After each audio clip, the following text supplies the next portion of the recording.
The midday sun beat down on the entrance of the high-security military base, glinting off the barbed wire fences and armored vehicles stationed nearby. 2 young guards stood at the checkpoint, bored and restless, their rifles slung lazily over their shoulders. One of them yawned while the other idly tapped the access panel with his knuckle. Then she appeared. A woman in her late 30s approached quietly, dressed in a simple, pressed khaki outfit. No insignia. No medals. No swagger. Her hair was pulled back neatly, and her calm eyes scanned the area without a trace of anxiety. She looked more like a civilian logistics officer than anyone important. The guard straightened slightly, but not from respect, more out of confusion. "ID, ma'am," one said, barely disguising his smirk. Without a word, she pulled a sleek, dark identification card from her pocket and handed it over. They barely looked at her as they took it, exchanging a glance laced with amusement. "You lost, ma'am," the younger one quipped with a chuckle, holding up the card. "This entrance is for high command only." The other guard joined in with a grin, shaking his head. "We get all types. I guess even admin staff try to sneak a peek at the big leagues now and then." The woman remained still. Silent. Watching. The first guard lazily fed her card into the biometric scanner beside the gate, expecting a denial beep and maybe a red light. Instead, the scanner flashed green. A mechanical voice blared. "Identity confirmed. Rank, General Commander. Access level, Alpha 1. The guards froze. The grins vanished. One turned pale, the other visibly swallowed. She raised an eyebrow, her tone cool and razor-sharp. "Is there a ID card?" slid smoothly into the biometric scanner, its sleek surface catching a glint of sunlight as it was fed inside. A quiet hum followed, then a series of rapid processing beeps echoed in the tense silence. The woman stood motionless, arms calmly at her sides, her expression unreadable. The guards expected the usual red flash and rejection chime. One leaned casually against the panel, half turning toward his partner, ready to deliver another joke. Then it happened. The scanner flashed green. A clear robotic voice rang out, amplified through the checkpoint speakers. "Identity confirmed. Rank, General Commander. Access level, Alpha 1. Time stopped." The first guard straightened as if jolted by electricity. His eyes darted to the scanner, then to the woman, then back again.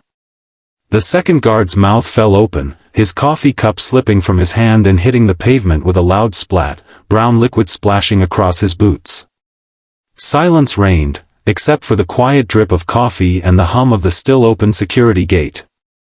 The woman slowly reached for her ID, slipping it back into her jacket pocket with quiet precision.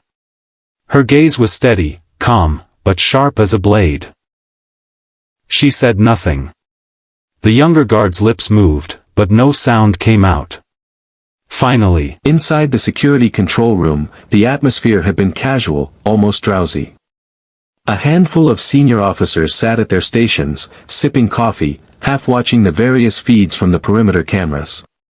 The midday lull had settled in, until a sudden voice blared from the main monitor speaker. "Identity confirmed. Rank, General Commander. Access level, Alpha 1." The room went still. Every head snapped toward the center screen, which now displayed a crisp feed of the front checkpoint. The woman stood calmly before the frozen guards.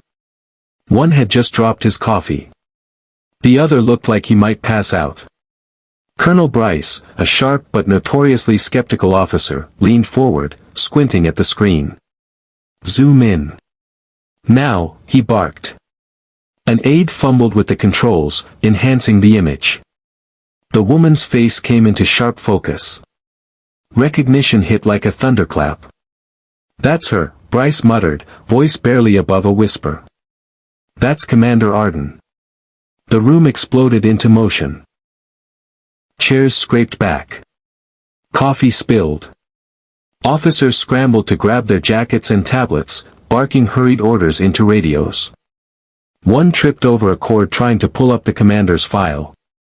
Another began swearing under his breath, already composing an apology in his mind. A junior analyst muttered, "Why wasn't she listed on today's manifest?" "She wasn't supposed to be here," someone hissed. A piercing chime interrupted the chaos. Every terminal lit up with the same urgent message. "Commander on site. Protocol override initiated." Colonel Bryce snapped his tablet shut. "We meet her at the gate. Now." They rushed for the door, the weight of their oversight crashing down on them. It wasn't just embarrassment anymore. It was the kind of mistake that ended careers. The base conference hall was filled with tense silence, broken only by the soft echo of boots on the polished floor.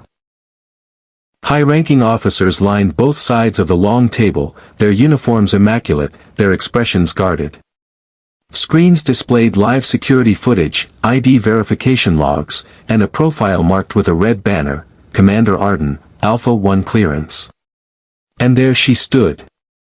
The same woman who had walked in just minutes ago looking like a civilian clerk now stood at the head of the room, flanked by generals and colonels who looked visibly humbled in her presence. Her uniform, simple and without flourish, bore a single emblem that now everyone recognized, the mark of command that superseded almost all others. In the corner, the two checkpoint guards stood stiffly at attention, their faces pale, eyes fixed forward. One's jaw trembled ever so slightly. Commander Arden glanced around the room. Not cold. Not cruel. Simply composed. Her presence demanded attention not with volume, but with gravity. Then, she spoke. "I've spent years in the field. Undercover. Among civilians.